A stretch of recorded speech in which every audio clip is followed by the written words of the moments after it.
News Kannada ವಾಹಿನಿಗೆ ಸ್ವಾಗತ. ಪಂಚಗ್ರಾಮದಲ್ಲಿ ಕಡು ಬಡವರ ಮಕ್ಕಳಿಗೆ ವೃದ್ಧರಿಗೆ ಶಿಕ್ಷಣ ಮತ್ತು ಆಶ್ರಯ ಒದಗಿಸುವ ಕಾರ್ಯವನ್ನು ಮಾಡುತ್ತಿರುವುದಾಗಿ ಯಲಹಂಕದ ವಿದ್ಯಾ ದೇಗುಲ ಚಾರಿಟಬಲ್ ಟ್ರಸ್ಟ್ನ ಸಂಸ್ಥಾಪಕ ಅಧ್ಯಕ್ಷೆ ರೂಪಾ ತಿಳಿಸಿದ್ದಾರೆ. ಯಾದಗಿರಿ ಮತ್ತು ಶಹಾಪುರ ತಾಲೂಕಿನಲ್ಲಿ ಬರುವ ಹೆಡಗಿ ಮುದ್ರಾ, ಅಬ್ಬೆ ತುಮಕೂರು, ಮುದ್ದಾಳ್, ನಾಲ್ವಡಗಿ ಮತ್ತು ಮರಂಕಲ್ ಪಂಚಗ್ರಾಮದಲ್ಲಿ ಶಿಕ್ಷಣದ ಜಾಗೃತಿ ಮೂಡಿಸುವ ಸಭೆಯಲ್ಲಿ ಭಾಗಿಯಾಗಿ ಮಾತನಾಡಿದರು. ತಮ್ಮ ಸಂಸ್ಥೆಯಿಂದ ಕಡು ಬಡವರ ಮಕ್ಕಳಿಗೆ ಹಾಗೂ ವೃದ್ಧರಿಗೆ ಯಲಹಂಕದಲ್ಲಿ ಉಚಿತವಾಗಿ ಶಿಕ್ಷಣ ಮತ್ತು ಆಶ್ರಯ ನೀಡಲಾಗುತ್ತಿದೆ ಎಂದರು. ಕಳೆದ 5 ವರ್ಷಗಳಿಂದ ಈ ಸೇವೆ ಮಾಡ್ತಾ ಇದ್ದು, ಈ ಭಾಗದಲ್ಲಿ ಇರುವ ಕಡು ಬಡವರು ಇದರ ಸೌಲಭ್ಯ ಪಡೆದುಕೊಳ್ಳಬೇಕು ಅಂತ ಹೇಳಿದ್ದಾರೆ.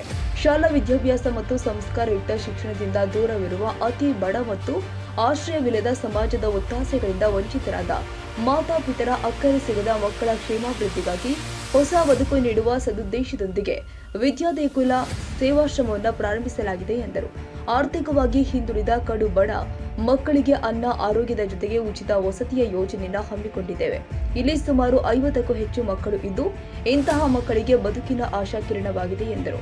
ಪಂಚಗ್ರಾಮದಲ್ಲಿ ಜರುಗಿದ ಈ ಮತದಾನ ಜಾಗೃತಿ ಸಭೆಯಲ್ಲಿ ಮತದಾನದ ಭಿತ್ತಿ ಪತ್ರವನ್ನ ಬಿಡುಗಡೆ ಮಾಡಿದ ಸಾಮಾಜಿಕ ಹೋರಾಟಗಾರ ಉಮೇಶ್ ಕೆ ಮುದ್ದಾಳ್ ಮಾತನಾಡಿ, ಮತದಾನವು ಮನೆ ಮಗಳಿದ್ದಂತೆ.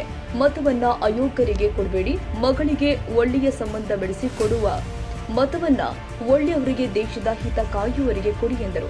ಮತದಾನವನ್ನ ಯಾವುದೇ ಕಾರಣಕ್ಕೂ ಬಿಡಬಾರದು. ಕಡ್ಡಾಯವಾಗಿ ಮತ ಚಲಾಯಿಸಿ ಹಕ್ಕನ್ನು ಚಲಾಯಿಸಬೇಕು. 100% ಆಗಬೇಕು. ಮತದಾನ ಮಾಡಿದವರೇ ಮಹಾಶೂರರು ಎಂದರು.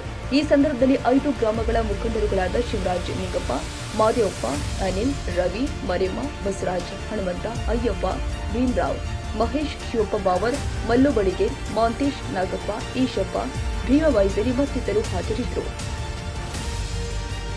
ತಾಜಾ ಸುದ್ದಿಗಾಗಿ ಎಂಟಿವಿ ನ್ಯೂಸ್ 24x7ಗೆ ಸಬ್ಸ್ಕ್ರೈಬ್ ಮಾಡಿ ಮತ್ತು ಬೆಲ್ ಐಕಾನ್ ಅನ್ನು ಒತ್ತಿ. ತಪ್ಪದೇ ಲಿಂಕ್ ಶೇರ್ ಮಾಡಿ.